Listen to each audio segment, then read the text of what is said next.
This is the 251st episode of CloudFocus Weekly for the first week of October 2016. This episode is titled Dreamforce 16 Live. CloudFocus Weekly is brought to you by Clone This User.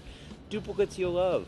Clone an existing Salesforce user with a click of a button via the desktop or in Salesforce One Mobile, available for free on the App Exchange or clonethisuser.com. I am your host, Jason Howard, and joining me, co-host, both of us in our workout gear, early in the morning in San Francisco, it's Justin Elstein. Justin, how you doing? Yeah, workout gear. Gear being the appropriate word. I didn't work out. Every morning you've gotten dressed in workout gear, but then you haven't actually worked out. It's the only clothing that I bring to Dreamforce that isn't dress clothing. So it's the only clothing you can go down that I can just hang in the lobby unless I throw on a dress shirt. Speaking of lobbies, yeah, we're in the lobby. We're in the lobby at the Hyatt. At the Hyatt. Hyatt Regency. Hyatt This is the official podcasting studio at Dreamforce 2016. The Hyatt Regency in Embarcadero. They were kind enough to offer us a space to podcast. Yep. They wouldn't shut their music off. Yeah, but yes, you can't hear it. Well, you'll hear some things background. You definitely hear like people doing stuff, like you'll clinking, clink, clink, clink.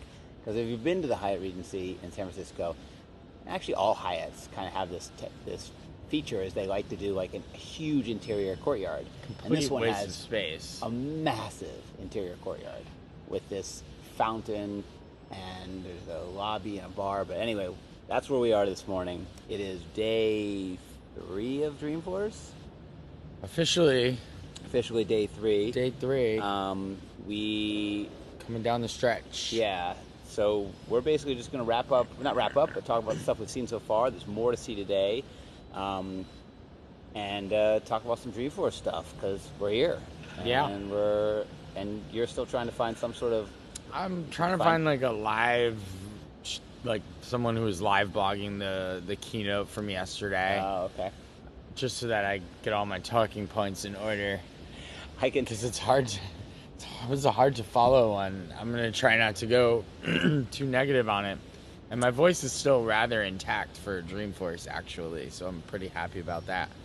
But it was a bit scattered, so it was hard to follow. They announced like a whole lot of stuff very quickly, very very rapidly. Boom, boom, boom, boom. Well, let's first say lightning speed, lightning bolt speed.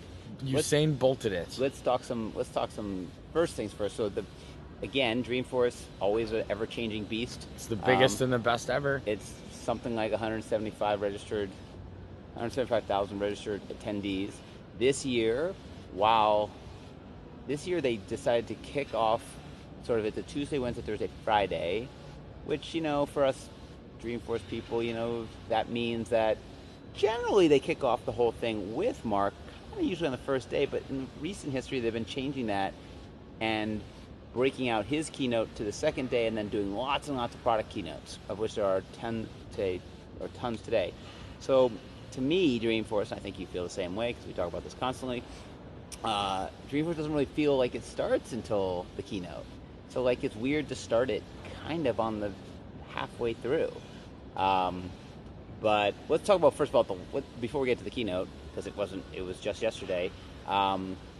There were a whole bunch of sessions on Tuesday. The campus is big as always. It's spread out all over the place. A couple changes.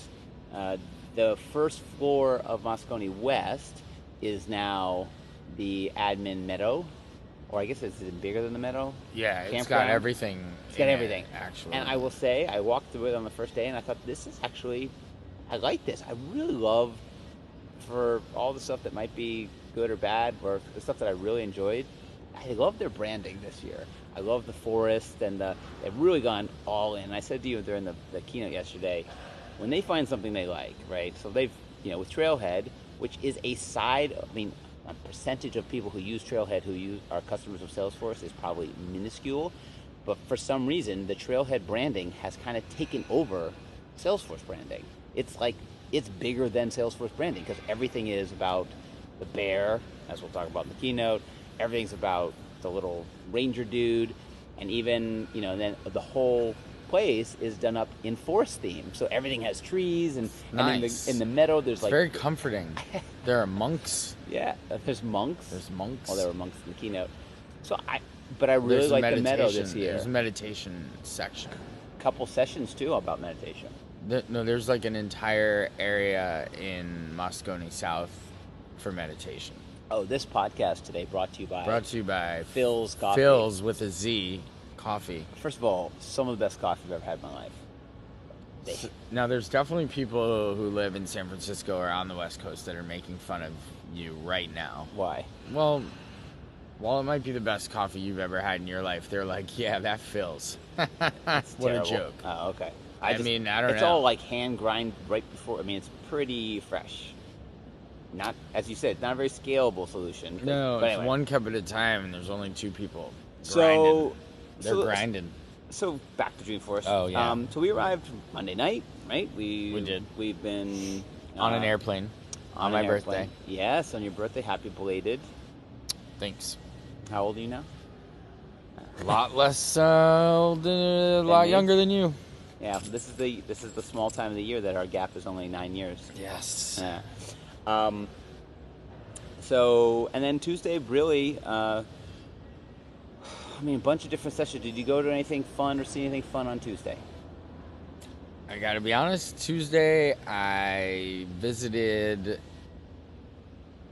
the area in the campus just to register, walked through as they were setting up the Dream Park, Right? just to see what it would look like, because I was really interested in seeing what Red's presence would look like, and that was about it. I didn't do anything on oh, sorry, I did that Monday. Sorry, you asked about Tuesday. Yes, Tuesday, because Dreamforce. Yeah, Tuesday. I really have no idea what I did on That's Tuesday. the business. I That's the really business. don't. 251 times. Let's see. Still Kicked it getting off. better. No, Tuesday kicked it off with a meeting with my favorite product managers of all time, former guest, friend of the podcast, Adam Zorman. Yep. Talked a little bit about his new role or his evolving role with Trailhead as a product manager, It'd be a good time to take over Trailhead because Trailhead is taking over.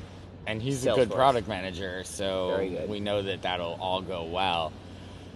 Then staffed a booth in the admin meadow, Yes. so talked to the people Yeah. for 2 hours. Do the people come up and say, "How do I become an admin expert?" It was Security expert? a booth called Be a Security Expert, and the majority of people walked over with an inquisitive look and looked at me, and I'm like, "Hey, how you doing?" And they're like, "Hi, how do we become a security Right. expert?" It's like, Trailhead, talk to me for a minute. Practice. Here's the pamphlet. And set them on their merry way. So did that. We had a nice Arkus team lunch, a little dim sum. Yeah. Watched a session that an Arkus employee delivered, which was nice. It was buttery and smooth. It was buttery and smooth. So by the way, up on the blog, I will only promote the blog today once, because up on the blog, there's blog.salesforce.com. There is blog.arkusinc.com, because it's Dreamforce. I did write a blog post about all the sessions. So there are a couple today that our clients are speaking in. A couple have already happened.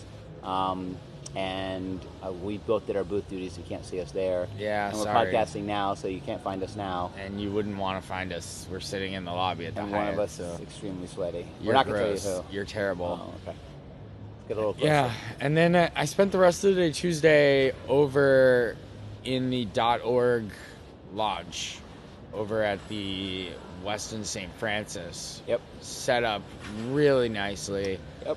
Probably the best setup that the .org/foundation has ever had at a Dreamforce. It's fully on brand. It's totally trailheaded up. Yep. You're in the forest. The fake windows. You see the fake. It's like a cabin. You got There's a rocks that you can sit on. There's It's really birds cool. chirping. Yeah, I mean, they did a nice job there. I gotta give them credit. So, but overall, And- don't you think that's a theme that's been Yes, really well branded? branded. This year? Dreamforce has been well branded.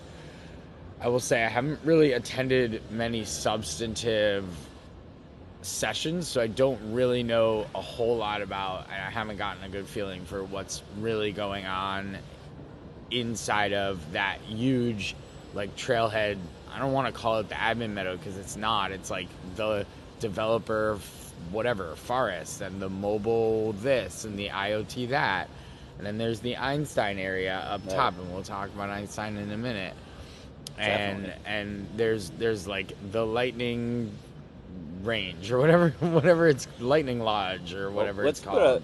Let's not put a pin in that. Let's get to that. Sure. That came up in the keynote, and I think we should highlight it. So, yes. Lightning, for anybody who is, I mean, if you're going to listen to this podcast and you don't know what Lightning is, well, you might be. But Thanks Lightning, for downloading, yes. And we'll talk to you at another later date. Lightning's the rebuilding of the Salesforce front end.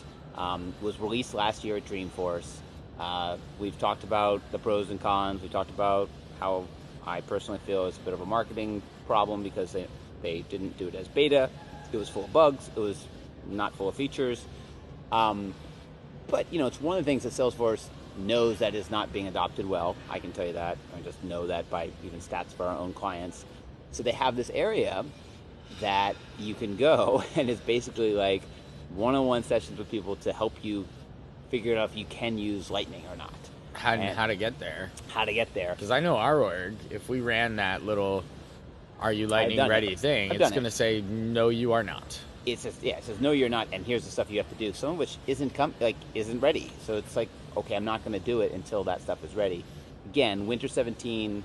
I was in a Winter 17 org yesterday doing demos, and the nav and the stuff in the nav, the drop down. I was like, I'm very happy with that. That's going to get me to. I know you're huge on the nav. Nav is because it's how you use the system. You're so hung up on that nav. There's so much more.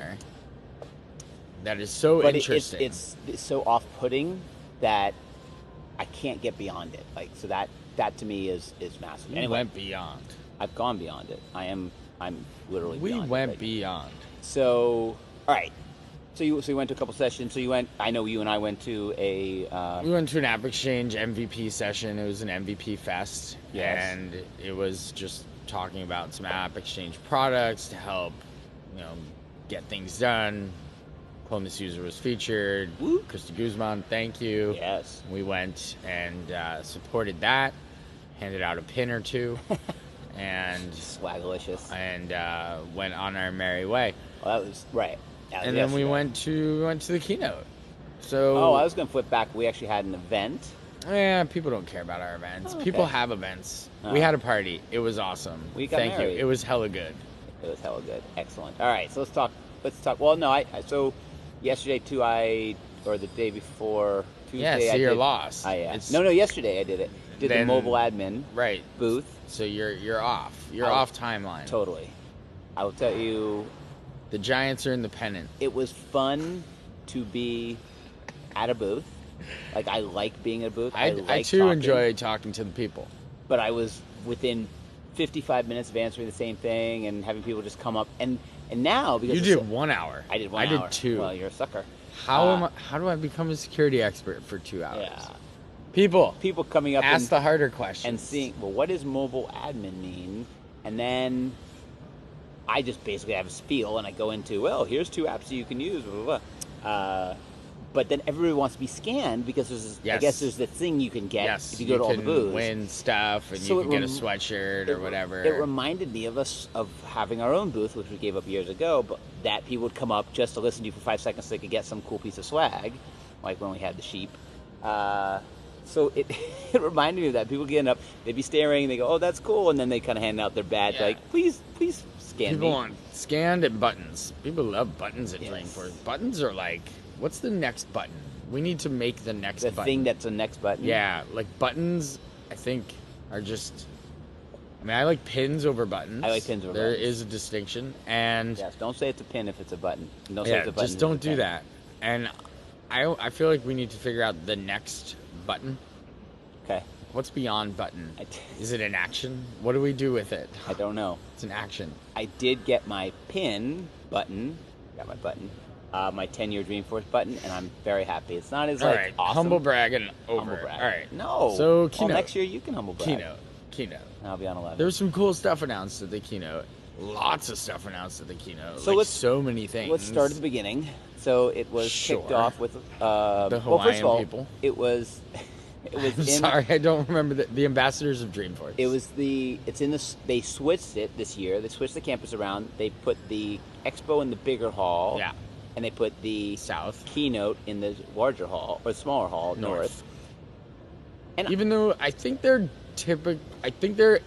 if all things were equal, They're the I same think they're size. generally the same size. it was I definitely just smaller. think that there's construction occurring, and that one happens to be smaller than the other this year because the expo floor is usually really, really big. right.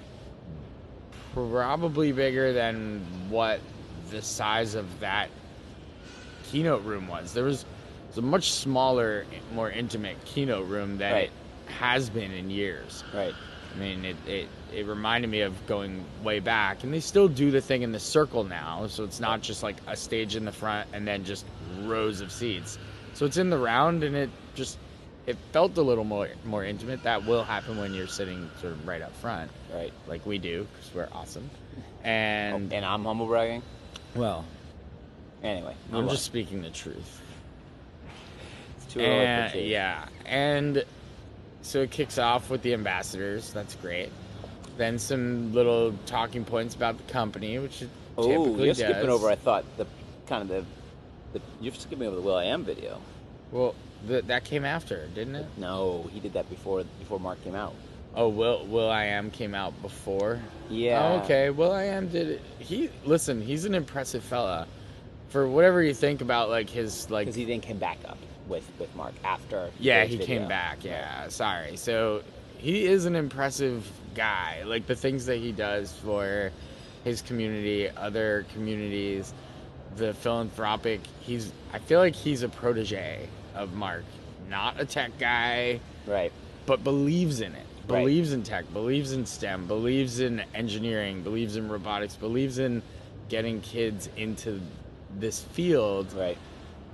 and puts his money where his mouth is, which is very commendable. If you believe in something and you go for it and you speak out on it, that's very, very commendable. I gotta give the guy credit. I'm not a huge Black Eyed Peas fan. I don't think he's incredibly talented as a musician or as anything rather than just a spokesperson, but he's used his fame for good, and that is really cool. Like, use your fame for good. Don't be a Kardashian. Like, Right. that's sort of my thing, right? Meanwhile, Kardashians were in that video, but that's Right. neither here nor there. Neither here. So he basically was highlighting education as a massive way to help lots of the problems, and that in our society, from poverty to racism, that helping that the gap between where the inner cities get money to go to school, and where out of inner cities, so don't have they don't have the resources.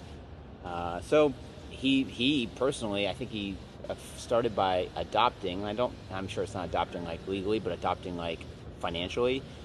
Kids. There's like 56 kids. 60 something kids, where he then would fund them and help them fund their way through education. So helping them that, and getting degrees. yeah, D&D, DDs.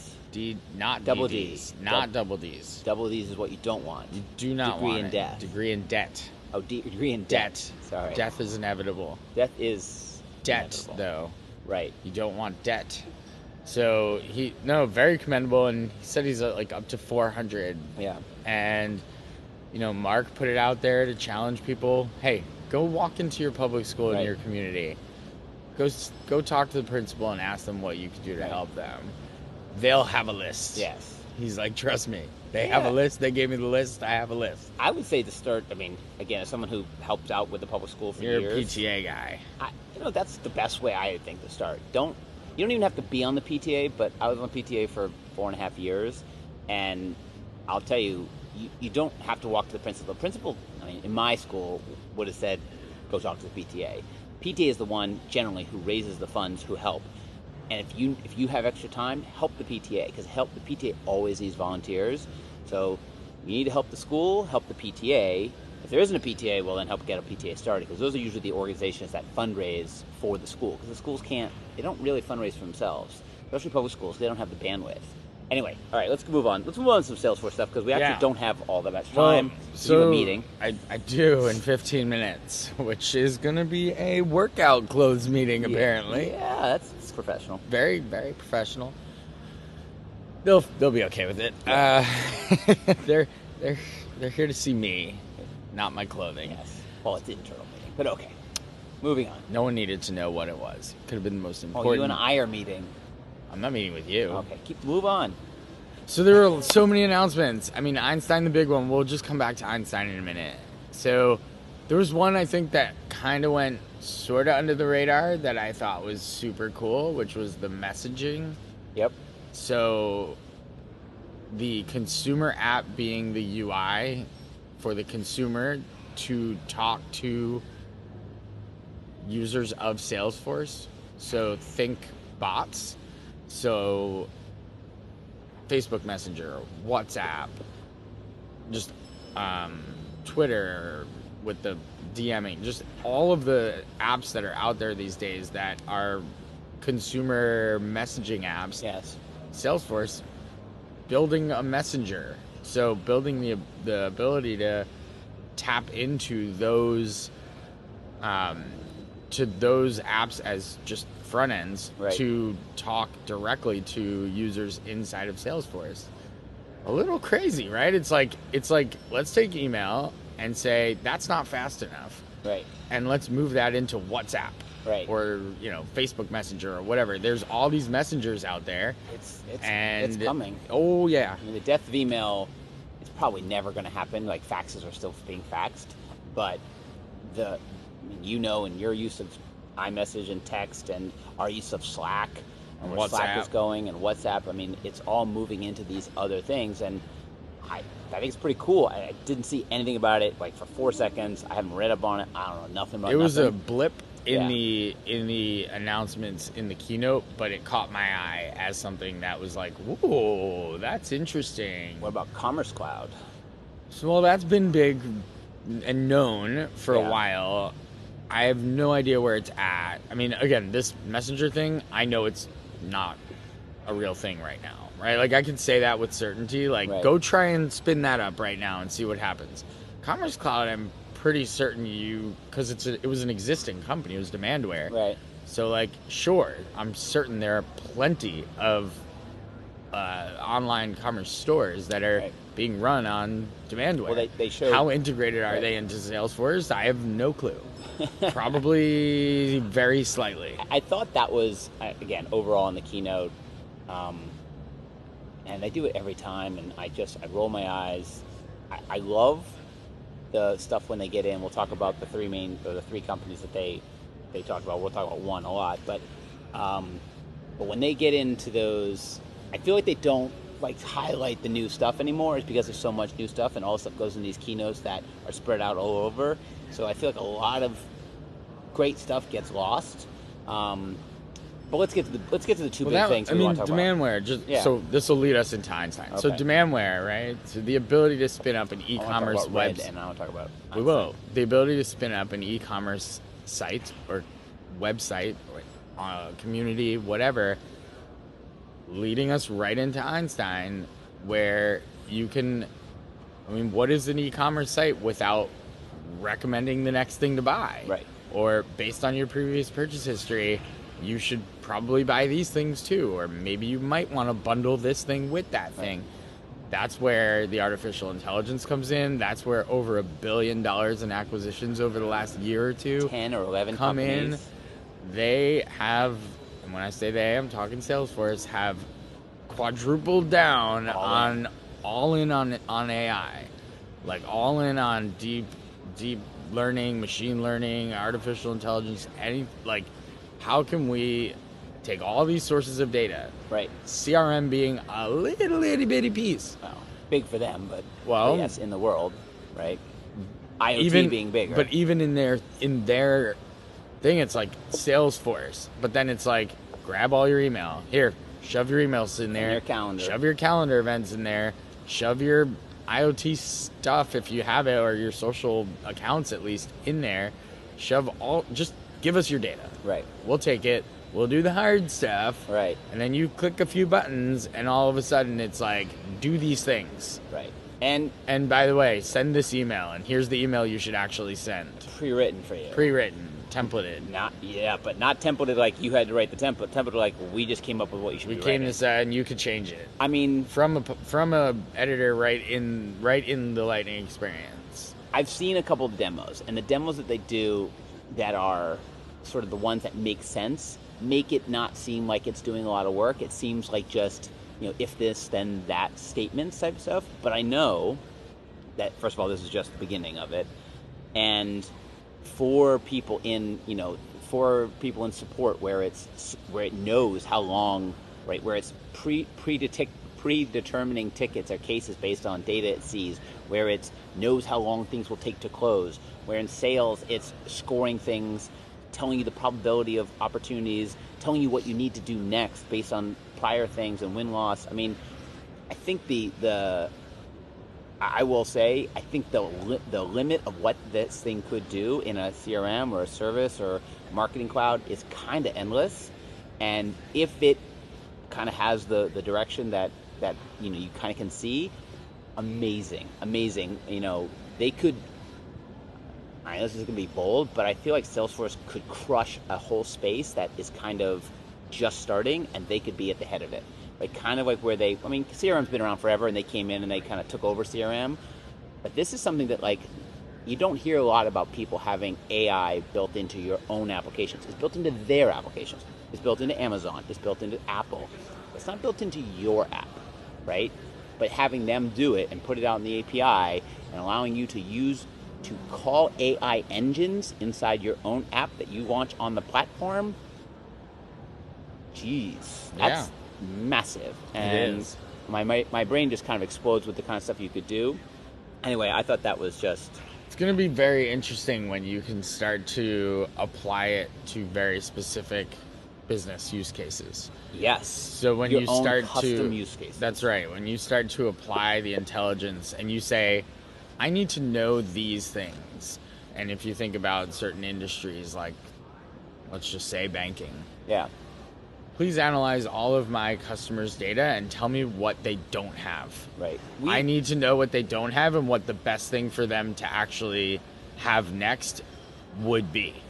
That is a tough nut to crack. And if you have an engine that can really ingest all of this data, plus your email, so it knows you've been sort of talking about something, or a customer lets you know that an event occurred, and then Einstein's just like, I know that. I got it. Right. Here, this is the next thing to do. Or think about something that we built, right? So we built a profitability engine once for our clients. We did.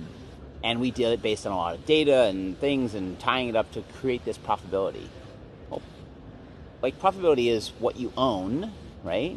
But the other side of profitability that I think could be really interesting is how far you could go, right? So you can see the profitability of this household or person is X.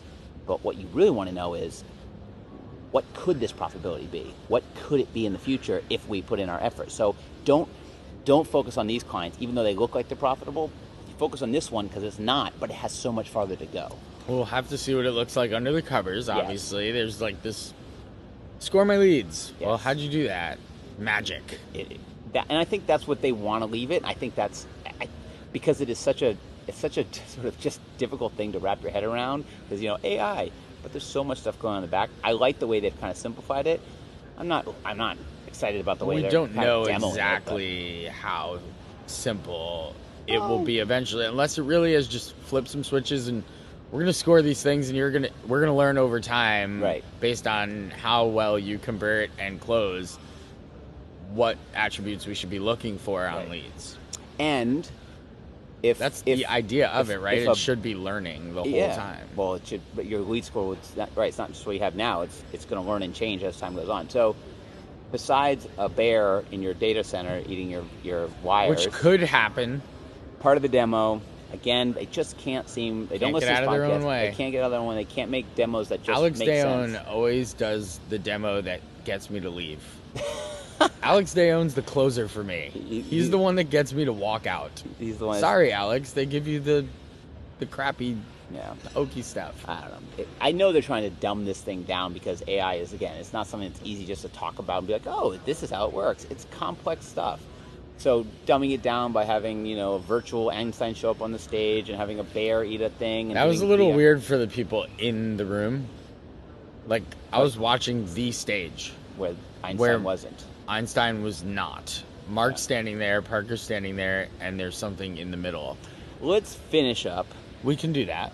Right now, because you have 4 minutes. I got some time. I think someone's going to be a little late. Oh, okay. So let's finish up with, actually, it's one of the first things. So they highlighted 3 companies. Yes. One just happens to be a current client of ours. Yes. Who you're extremely excited about. Very. And I think it is my favorite part, and I say this with all honesty and all, not beating around the bush. Dreamforce for all the product stuff, and my second favorite is catching up with people, kind of the alumni factor, family reunion, the Ohana. Yep, Ohana. I did that. Bring it. But I love the focus on giving back. Yeah. And this year they've partnered with Red. Yep. Who is in a lot of ways all over Dreamforce this year. They are one of the two major people in the what do they call it? The Dream Fest, Dream Area, Dream Lounge, Dream. What, the Dream Park? Dream Park. Yeah, Red is out there, and then Project Open Hand will also be out there. Both are speaking today, by the way. They're speaking together in a session. That's cool. But I think it's at about 4 o'clock actually 4 o'clock at the Westin St. Regis in Salon A. If you haven't signed up, look for that area. You might not be able to get in there. By the time you get this podcast in. Oh, yeah. By the time you hear this, that'll be over. Yeah. So, maybe. So, talk a bit about Red and their mission and what they presented on the stage. Sure. Well, first of all, I mean, I know a lot about it because I've been working with them for a little bit. When you saw the video and how they talked about what Red did you get a good sense for what they're all about and what they're trying to do and how more they the go global about fund it? than Red. That's good. Right. That's good because I think the global fund gets sort of washed away in the muck. And they shouldn't, because they're important. Well, they're the ones doing the business. They're the one doing the work. Right, doing the work. And saving lives. Listen, Red's doing the work too. They're all doing the work. Right. Red is a small team. It gets very, I think people think Bono.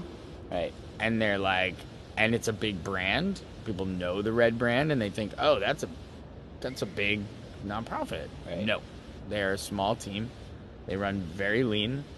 And they're very good at what they do, which is create a really cool, recognizable brand. And they partner with really cool, recognizable companies to make really cool product. And it's essentially a license, right? So, you go to Apple, you want to buy the product Red. I'm pointing at my wrist because I'm wearing the Red band, sport band on my Apple Watch. Or you want to get the cover for your iPhone, awesome. They partner with Apple and you buy that product and proceeds go to Red. Now, they kind of pass through and they go to the Global Fund, which is really, the Global Fund was very let's call it underfunded before Bono and I hate this. I can't remember the person who he started it with. Came in and started Red to sort of front end the Global Fund and make the mission more accessible to the everyday person. It's not like donate money to the Global Fund to help fight AIDS. Right. Okay, if that's your passion, that's exciting. But if it's buy this cool shirt and by the way, proceeds will go to help fight AIDS. Right. That's a totally different paradigm. And it changes the way people think about philanthropy. And I think it makes philanthropy in itself way more accessible. And that's really cool. And yesterday, during the keynote, they were, they don't do this a lot, but they were soliciting for donations. And if you go to dreamforce.com/red, we're trying to raise $1 million. Yep. And that's by selling product. They're selling product out in the dream parks. They're selling shirts, really cool shirts, like 4 or 5 different kinds, men's, women's. They're selling Mophie juice packs, all this red stuff, water bottles, Moleskine pads, you know, those really cool looking pads that you write, notepads. A few other things out there. And they've got tons of other partners that you can buy stuff red. You can buy Beats headphones and you can buy, you know, Belvedere vodka. And it's really, you know, they have a lot of partners. It's really cool. But you can also go to dreamforce.com/red and donate as many dollars as you'd like. Right. And the cool part that they announced yesterday is they're trying to raise $1 million. Bill and Melinda Gates Foundation came in and said, we'll match it. As a matter of fact, we'll double match you. Right. So if you donate $100, that's a $300 donation.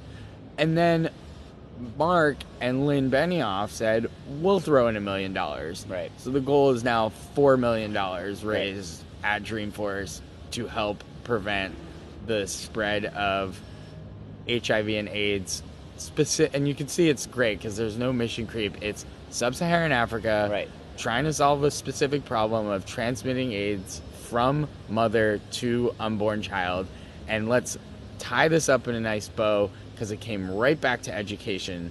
And it said, why would you bother with a child, a girl who is born with AIDS? Why would you even bother educating them? They're just a wasted human. And that is not the way to think about things. That is not a wasted human. We can save lives. We can do things the right way. We can educate these women and these girls. And the goal is to have an AIDS-free generation, which is fantastic. Yeah. So anyway, we do have to wrap it up because you do have a meeting. But again, it's the part. I'm glad we ended with there. You know, not on product, not on Einstein's or whatever, but a great story. If you haven't done it yet, please go out and donate. If you're listening to this still in the next couple of days, the matching is incredible. That's incredible matching. Like, that just doesn't happen nowadays. And sometimes you can even get your company. So check with your company because sometimes they'll match as well. So think about that. Thanks for everybody who came up and greeted us during certain times. People have come by and said, you know, one person said they were inspired by our podcast. Yeah. I'm like, well, thank you. I really appreciate it. It's Thank you. Nice to be heading on to the next 250. 500 will be really exciting someday. And we'll be back. By the way, what's the counter up to? You have the website up there. So it was at 300,000 yesterday. It's at 600,000 today. So my guess is they'll probably get there pretty easily today and tomorrow, which is very cool. All right, so we'll be back next week. No picks this week because whatever. We'll probably wrap up Dreamforce maybe after we've done some research. Again, we can walk that floor and pick something. Well, you can also just go read on the tons of things that we just like. I'd like to go look at some of these products I haven't seen. Right, get to like go to the Slack booth. Yes. Oh yes, Slack and Salesforce integration. We can talk about that next week. That was announced. That's a cool thing. And we also have Winter 17 to catch up on. So tons of stuff. We'll be back next week. Follow at Just Edelstein, at Jason Matwood, at Arkus Inc. Remember, we're on Facebook.com/Arkus Inc. Success Community and Power of Us Group Hubs, LinkedIn, Google+. Subscribe via iTunes and Stitcher. Leave reviews there. We love that. We'll see you next week. It's Justin. It's Jason saying enjoy those cloudy days.